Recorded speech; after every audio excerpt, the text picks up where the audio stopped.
आने वाला है बहुत ही धमाकेदार ट्विस्ट, जहां पर सरोजा वो जब यहाँ सरू के घर पहुंची होगी तो वहां पर अब तारा उससे ग्लास वगैरह उठवाएगी और इसी बीच उससे ग्लास टूट जाएगा तो तारा उस पर हाथ उठाने की कोशिश करेगी, लेकिन यहीं पर पलटकर जवाब देने वाली है अब सरू तारा को और साथ ही कहने वाली है कि आपकी हिम्मत भी कैसे हुई मेरी माँ को हाथ लगाने की। और मैं ना सब कुछ बर्दाश्त कर सकती हूँ, मैं अपनी इंसल्ट बर्दाश्त करती हूँ, लेकिन मेरी मायरी की कोई इंसल्ट करे ये मैं कभी बर्दाश्त नहीं कर सकती। ये मेरी माँ है, ये मेरा भगवान है, जिन्हें मैं कभी भी झुकने नहीं दूंगी। जिसके बाद यहाँ पर जैसे ही वो तारा का हाथ पकड़ती हाथ उठाती है तभी यहाँ पर अब आ जाता है वेद और वो कहता है कि सरू तुम्हारी हिम्मत भी कैसे हुई ये सब करने की, मेरी माँ से माफी मांगो अभी के अभी। लेकिन यहाँ पर सरू भी साफ साफ कह देगी कि मैं माफी नहीं मांगूंगी क्योंकि इसमें मेरी गलती नहीं है।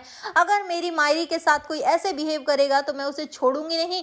जिसके बाद यहाँ पर अब सरू तो चली जाएगी अपनी मायरी को लेकर, लेकिन वहीं पर वेद अपनी माँ का ही साथ देगा बिना सच जाने कि आखिर उन्होंने किया क्या है। जी हाँ, सीरियल बहुत ही इंटरेस्टिंग होने जा रहा है, जहां पर आप देखने वाले हैं कि असल में होता कुछ ऐसा है कि एक तरफ जहां चंद्रकांत और उर्मिला का डाइवोर्स कैंसिल हो गया है सिर्फ और सिर्फ सरू की वजह से। जी हाँ, असल में यहाँ पर अब चंद्रकांत की दूसरी शादी कराने जब जा रही होती है यहाँ मंदिर में सरू, तो उर्मिला बहुत ही ज्यादा डर जाती है और साथ ही वो सब कुछ तोड़फोड़ देती है और साथ ही कहती है कि कोई शादी नहीं होगी क्योंकि मैं अभी भी पत्नी हूँ चंद्रकांत की। जिसके बाद वो चंद्रकांत से माफी भी मांगती है और साथ ही अपनी माँ को भी धमकाते हुए कहती है कि आपकी वजह से मेरा घर टूट रहा है, मेरा पति मुझे छोड़कर किसी और औरत से शादी कर रहा है, समझ आ रहा है आपको। जिसके बाद यहाँ पर अब जब सरोजा और सरू को गाड़ी से टक्कर लगवाने वाली होती है यहाँ पर अब कामनी, लेकिन उसने सरू का चेहरा नहीं देखा होता है। जी हाँ, सीरियल काफी इंटरेस्टिंग होने जा रहा है। तो भाई आप कितना एक्साइटेड कमेंट करके हमें जरूर बताएं कि यहाँ पर तारा को भी एक जोरदार चांटा पड़ना चाहिए या नहीं। आप हमें जरूर कमेंट करें। ऐसी खबरों से जुड़े रहने के लिए